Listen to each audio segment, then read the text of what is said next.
പ്രവാസികളിൽ ഏറ്റവും കൂടുതൽ മിസ് ചെയ്യുന്ന ഒരു കാര്യമാണല്ലേ നമ്മുടെ നാടൻ ഊണെന്ന് പറയുന്നത്. അതും വീട്ടിലാക്കുന്ന ഊണിനൊക്കെ ഒരു പ്രത്യേക ടേസ്റ്റ് ആയിരിക്കുമല്ലോ. ഇപ്രാവശ്യം നാട്ടിൽ വന്നപ്പോഴും ഞാനും വിചാരിച്ചു കുറേ കറികളൊക്കെ ആയിട്ട് ഒരു സ്പെഷ്യൽ ഊണൊക്കെ കഴിക്കണം എന്ന്.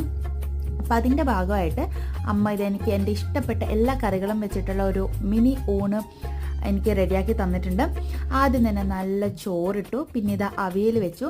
പണ്ട് ഞാൻ അവിയൽ ഫാൻ അല്ലായിരുന്നു കേട്ടോ, എനിക്ക് തീരെ ഇഷ്ടമല്ലായിരുന്നു, കാരണം ഫുൾ വെജിറ്റബിൾ ആണല്ലോ. പക്ഷെ ഇപ്പം ഞാൻ ഭയങ്കര അഡിക്റ്റാണ് കേട്ടോ, എനിക്ക് അവിയലൊക്കെ ഭയങ്കര ഇഷ്ടമാണ്. അപ്പം അതിന് ശേഷം നല്ല മോരുകറി ഉണ്ട്, പിന്നെ നല്ല ഫിഷ് ഫ്രൈ ഉണ്ട് കേട്ടോ.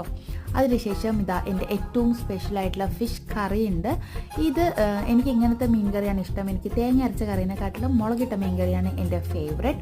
മോര് കറീൻ്റെ കൂടെ മുളകിട്ട മീൻ കറി കഴിക്കാൻ ഒരു പ്രത്യേക ടേസ്റ്റ് ആണല്ലോ. പിന്നെ നല്ല മീൻ അച്ചാറും ഉണ്ട്. അപ്പോൾ ഇതൊക്കെ കൂട്ടി ഒരു പിടി പിടിച്ചായിരുന്നു ഇന്നത്തെ എൻ്റെ ലഞ്ച്. അപ്പോൾ അത്രയേ ഉള്ളൂ. ടാ.